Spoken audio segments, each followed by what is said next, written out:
آج آخرت کی بات کرنا، قبر کی بات کرنا، جنت کی بات کرنا، ہمیں ایسا لگتا ہے پتہ نہیں کس دنیا کی، کس جہاں کی باتیں ہو رہی ہیں۔ دنیا کی محبت دلوں میں ہمارے گھس چکی ہے، آخرت کی پرواہ نہیں رہی۔ تو اللہ ہمارے حال پہ بہرحال رحم کرے۔ جب قیامت کا دن آئے گا، کیسا دن ہوگا، کیسا ہولناک دن ہوگا، اللہ ہم سب کی حفاظت کرے۔ تو یہ بھی روایات میں ملتا ہے کہ ایک شخص ایسا بھی آئے گا اللہ کے سامنے۔ تو عرض کر رہا تھا کہ حضور صلی اللہ علیہ وسلم نے ارشاد فرمایا، اللہ تعالیٰ کی 100 رحمتیں ہیں، 100 رحمتوں میں سے ایک رحمت اللہ تعالیٰ نے زمین پر اتاری ہے، 99 رحمتیں اللہ کے پاس ہیں۔ یہ حضور صلی اللہ علیہ وسلم نے سمجھانے کے لیے بات ارشاد فرمائی۔ اس ایک رحمت کو جو اللہ نے زمین پر اتارا ہے، اس کا اثر یہ ہے کہ ماں اپنے بچے سے محبت کرتی ہے، میاں بیوی میں آپس میں محبت ہوتی ہے، رشتہ داروں میں آپس میں محبت ہوتی ہے، دوستوں یاروں میں محبت ہوتی ہے۔ تو آپ ذرا سوچیں کہ جب سے دنیا بنی اس وقت سے لے کر قیامت تک یہ وہی ایک رحمت ہے کہ جس کا حصہ کسی ایک ماں کے حصے میں آیا ہوگا۔ اس ایک رحمت کو کتنی بار آپ اس کو ڈیوائیڈ کرتے جاؤ، تقسیم کرتے جاؤ، نہ جانے خربواں حصہ کسی ایک ماں کے حصے میں آیا ہوگا۔ اور اس رحمت کا اثر اور نتیجہ یہ ہے کہ آپ دیکھ لو کہ پوری رات اپنی گود ماں جو ہے اپنی گود میں بچے کو لے کر بیٹھی رہتی ہے۔ کیسا پیار کرتی ہے ماں اپنے بچے سے نا۔ پھر آپ صلی اللہ علیہ وسلم نے فرمایا کہ لیکن 99 رحمتیں اللہ کے پاس ہے، اللہ تعالیٰ کل قیامت کے دن 99 رحمتوں کا مظاہرہ فرمائیں گے۔ تو ایک رحمت کا یہ اثر ہے۔ تو اسی لیے احادیث میں آتا ہے کہ جب اللہ تعالیٰ کی رحمت کا معاملہ، لیکن یہ رحمت کس کے لیے ہوگی؟ ایمان والوں کے لیے ہوگی۔ اور ایمان والوں میں بھی آگے بتاؤں خصوصاً حضور صلی اللہ علیہ وسلم کے امتیوں کے لیے ہوگی۔ حضور کے امتیوں کی عجیب شان ہوگی کل قیامت کے دن۔ جب حضور کے امتی آئیں گے قیامت کے دن تو یہ ایک نرالی شان سے آئیں گے، ان کے وضو کے اعضاء چمکتے ہوں گے۔ حضور صلی اللہ علیہ وسلم نے فرمایا کہ میں اپنی امت کو، صحابہ نے پوچھا یا رسول اللہ قیامت کے دن تو بڑی عوام ہوگی، بڑا مجمع ہوگا، آپ سوچو اولین و آخرین میدان میں جمع ہوں گے، تو آپ اپنی امت کو کس طرح پہچانیں گے کہ یہ میرا امتی ہے؟ حضور صلی اللہ علیہ وسلم نے فرمایا کہ میں اپنی امتیوں کو وضو کے اعضاء سے پہچانوں گا، کہ جو وضو کرتے تھے ان کے اعضاء چمکتے ہوں گے، میں دیکھوں گا مجھے پتہ چل جائے گا میرا امتی آ رہا ہے۔ عجیب شان ہوگی حضور کی امت کی۔ تو روایات میں آتا ہے کہ جب اللہ تعالیٰ اپنی رحمتوں کا اظہار فرمائے گا قیامت کے دن تو کافر کو بھی امید لگ جائے گی کہ آج میں بھی بخشا جاؤں گا، آج میں بھی بخشا جاؤں گا، ہمارا بھی کام بن جائے گا۔ لیکن کافر پر اللہ تعالیٰ کی رحمت کے دروازے ہمیشہ کے لیے بند ہیں، ہمیشہ کے لیے بند۔ تو میں عرض یہ کر رہا تھا کہ ایک شخص ایسا بھی آئے گا، روایات سے معلوم ہوتا ہے کہ جب اس کا حساب کتاب شروع ہوگا تو عموماً تو ترتیب یہ ہوگی حساب کتاب کی کہ جب کسی کا نام عمل کھلے گا تو ساری انسانیت دیکھے گی، جنات بھی ہوں گے، انسان بھی ہوں گے، نام عمل کھلے گا، فلانا کام کیا، فلانی جگہ گیا، یہ کیا، یہ کیا، یہ کیا، سب لوگ دیکھ رہے ہوں گے۔ لیکن کچھ خوش نصیب ایسے ہوں گے کہ جب ان کا حساب کتاب شروع ہوگا تو ان کے اور لوگوں کے درمیان میں پردہ آ جائے گا، اللہ تعالیٰ چادر ڈال دیں گے۔ تو آپ صلی اللہ علیہ وسلم نے ارشاد فرمایا کہ اس بندے کا جب گناہ اس کو دکھایا جائے گا کہ بتا بندے تو نے یہ گناہ کیا، تو وہ کہے گا کہ نہیں یہ میں نے نہیں کیا، انکار کر دے گا۔ انسان تو اس طرح ہے نا۔ پھر اللہ تعالیٰ کی طرف سے دوسرا گناہ دکھایا جائے گا، تو نے یہ گناہ کیا، وہ بولے گا نہیں یہ بھی میں نے نہیں کیا۔ اچھا جب وہ اپنے گناہوں کا انکار کرے گا، جب گواہ پیش کیے جائیں گے بولے گا گواہ بھی جھوٹے، تو نہ تو میں نے کیا ہے، زمین بولتی ہے تو یہ بھی جھوٹ بولتی ہے، میں نے تو کیا ہی نہیں ہے۔ تو اللہ تعالیٰ اس کی زبان پر مہر لگا دیں گے، منہ بند ہو جائے گا، پھر ہاتھ بولنا شروع ہوں گے، پاؤں بولنا شروع ہوں گے، آنکھیں بولیں گی۔ تو جب اس کو یقین ہو جائے گا کہ بس اب میں پھنس گیا، ختم میرا معاملہ، میں تو گیا، تو اللہ تعالیٰ کی طرف سے پھر حکم آئے گا، اللہ تعالیٰ فرمائیں گے کہ اے بندے پریشان نہ ہو، تو نے دنیا میں گناہ کیے، ہم نے تجھ پر ستاری کی چادر رکھی، اگر ہم نے تجھے آج عذاب دینا ہوتا تو تیرے گناہوں کو دنیا میں لوگوں سے نہ چھپاتے، اور آج بھی تیرا حساب کتاب جو لیا ہم نے تو چادر ڈال کر لیا، جا تیرے ہر گناہ کے بدلے ہم نے تجھے نیکی دی، جا بس اپنی نیکیاں لے اور جنت میں چلا جا۔ تو آپ صلی اللہ علیہ وسلم نے فرمایا کہ جب بندہ یہ ارشاد سنے گا تو وہ کہے گا یا اللہ یہ گناہ جو آپ نے بتایا یہ تو چھوٹے گناہ ہیں، وہ بڑے بڑے گناہ کہاں ہیں؟ سمجھے؟ وہ بڑے بڑے گناہ کہاں ہے کہ اب تو گناہ کے بدلے کیا مل رہا ہے؟ نیکی مل رہی ہے نا۔ تو بولے گا اللہ وہ بھی تو تھا، وہ بھی تو تھا۔ تو بہرحال اللہ تعالیٰ رحمان ہے، رحیم ہے، گناہ گاروں کو اللہ معاف کریں گے اپنی رحمت سے، اور اگر چاہیں گے تو اس کے گناہ کے بقدر اس کو عذاب ملے گا، لیکن بالآخر یہ جائے گا جنت میں، یہ جنت میں جائے گا۔ اور جو آخری جنتی ہوگا اس کا معاملہ بھی بڑا عجیب ہے۔ میرا موضوع یہ نہیں تھا، بس خود بخود باتیں آنا شروع ہو گئی تو میں یہ اسی پٹری پہ چل گیا، میں تو کچھ اور بولنا تھا۔ تو آپ صلی اللہ علیہ وسلم نے اس آخری جنتی کا منظر بھی حدیث مبارکہ میں بیان کیا کہ جو آخری شخص جہنم سے نکل کر جنت میں جائے گا اس کا کیا معاملہ ہوگا۔ اب سوچو، پہلے تو چلا گیا جہنم میں، لیکن بالآخر کہاں جا رہا ہے؟ جنت میں جا رہا ہے، اور بالکل آخری بندہ ہے یہ، اس کی بھی اپنی ایک شان ہوگی۔ حضور صلی اللہ علیہ وسلم نے فرمایا کہ جب یہ آخری جہنمی کو جہنم سے نکالا جائے گا تو جل کے اس کا جسم پورا کالا سیاہ ہو چکا ہوگا، اس کی حالت بالکل بدل چکی ہوگی جہنم میں رہنے کی وجہ سے۔ تو وہ پکارے گا، اللہ تعالیٰ اس کی پکار کو سنیں گے، جہنم سے نکال دیں گے۔ جب جہنم سے نکال دیں گے تو اس کے سامنے ایک درخت ہوگا، وہ کہے گا یا اللہ یہ جو درخت ہے نا بس مجھے اس کے قریب کر دے، اس کے بعد میں تجھ سے کچھ نہیں مانگوں گا۔ اللہ تعالیٰ فرمائیں گے کہ دیکھ بندے، ابھی تو تجھے یہ دے رہا ہوں، پھر تو کچھ اور مانگے گا۔ تو وہ آگے سے عرض کرے گا نا یا اللہ بس یہ ایک چیز دے دے، اس کے بعد نہیں مانگوں گا۔ اللہ تعالیٰ اس کی دعا کو قبول کریں گے، اللہ اس کو آگے کر دیں گے، تھوڑا اس درخت کے سائے میں آ جائے گا۔ پھر جب وہاں بیٹھے گا سائے سے تھوڑا لطف اندوز ہوگا، سکون ملے گا، پھر اس کی نظر پڑے گی دوسری جگہ، وہ اس سے زیادہ خوبصورت ہوگی۔ پھر وہ کہے گا یا اللہ مجھے اس تھوڑا سا اور آگے کر دے۔ تو اللہ تعالیٰ فرمائیں گے اے بندے تو نے تو کہا تھا نہیں مانگوں گا۔ کہ اللہ کی محبت ہے اپنے بندے کے ساتھ، یہ بھی انداز ہوتے ہیں نا، محبت کے مختلف انداز ہوتے ہیں۔ تو یہ اللہ کی محبت کا انداز ہے اپنے بندے کے ساتھ۔ حالانکہ اللہ سیدھا بھی تو اس کو جنت میں پہنچا سکتے ہیں، بالآخر جانے سے جنت میں ہی ہے، لیکن اللہ تعالیٰ اس کے ساتھ محبت کا اظہار فرمائیں گے۔ یہ ایمان والا اللہ کو کتنا پیارا ہے، ایمان والا اللہ کو کتنا پیارا ہے، لیکن افسوس ہے کہ ہمیں اپنی قدر نہیں ہے، واللہ ہمیں اپنے ایمان کی قدر نہیں ہے، ہمیں اللہ کی قدر نہیں ہے، ورنہ اللہ اپنے بندوں کی بڑی قدر کرتا ہے۔ پھر وہ کہے گا یا اللہ نہ بس یہ دعا میری پوری کر دے، وہاں نہر ہے، فلانا ہے، بس وہاں تک مجھے پہنچا دے۔ اللہ تعالیٰ فرمائیں گے چلو میں تمہاری یہ دعا بھی پوری کر دیتا ہوں، لیکن اس کے بعد تو کچھ نہیں مانگو گے۔ وہ کہے گا یا اللہ بس یہ آخری بات ہے، اس کے بعد کچھ نہیں مانگوں گا۔ چنانچہ اللہ تعالیٰ اس کو اور آگے کر دیں گے۔ جب وہاں پہنچے گا تو اب اس کو جنت کا دروازہ نظر آئے گا، کہے گا یا اللہ جب یہاں تک پہنچا دیا تو تھوڑا دروازے تک بھی تو پہنچا دے نا۔ اللہ کہیں گے ابھی تو نے کہا تھا کہ نہیں مانگوں گا۔ وہ کہے گا یا اللہ بس یہ آخری بار ہے، اب دوبارہ نہیں مانگوں گا۔ پھر اللہ تعالیٰ اس کو جنت تک پہنچائیں گے۔ اسی طرح سے بار بار اللہ کے ساتھ مکالمہ ہوگا۔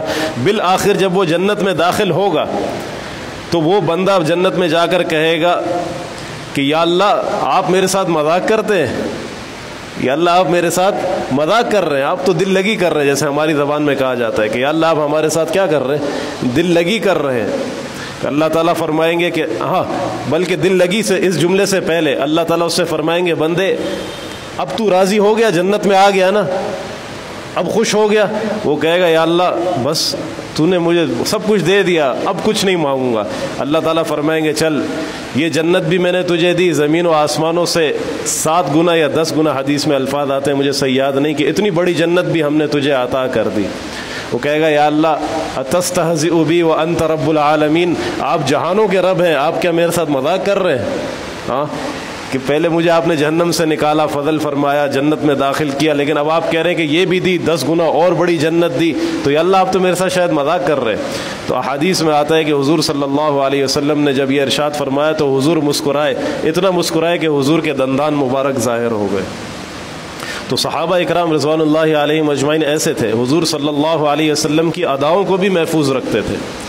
کہ آپ صلی اللہ علیہ وسلم کس وقت مسکرائے، آپ صلی اللہ علیہ وسلم نے نظر کب اٹھائی، آپ صلی اللہ علیہ وسلم نے جب یہ گفتگو فرمائی تو ہاتھ کا اشارہ کیسے کیا، آپ صلی اللہ علیہ وسلم جب تشریف فرما ہوئے تو کہاں بیٹھ کے تشریف فرما ہوئے، کس انداز سے تشریف فرما ہوئے، حضور نے جب پانی پیا تو کس انداز سے پیا، پھر آپ صلی اللہ علیہ وسلم کس جملے پر خوش ہوئے تو آپ کا چہرہ انور کھل اٹھا، کس جملے پر آپ صلی اللہ علیہ وسلم خفا ہوئے تو حضور کا چہرہ لال سرخ ہو گیا، ایک ایک بات کو۔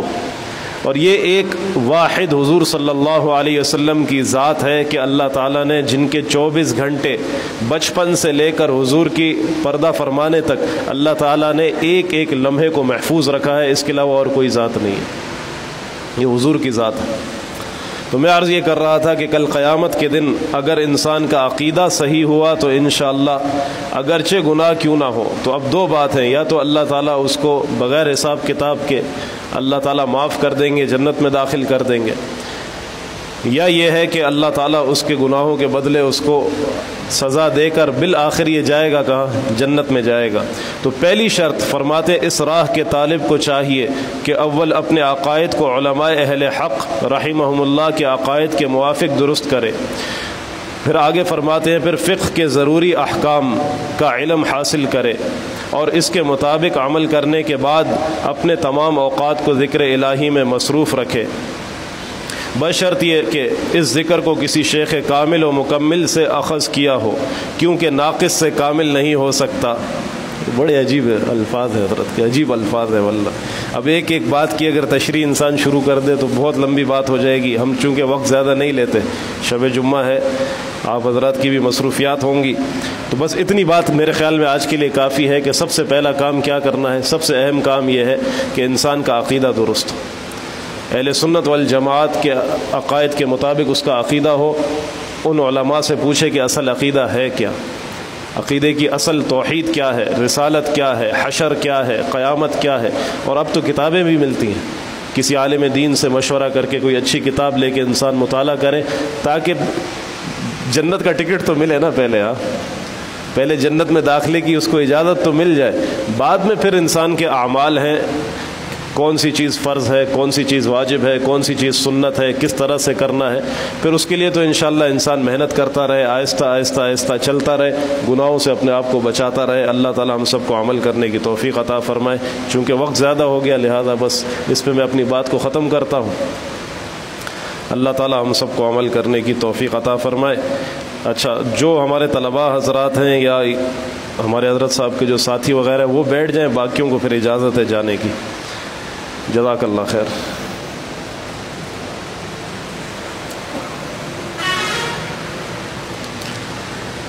اللہ،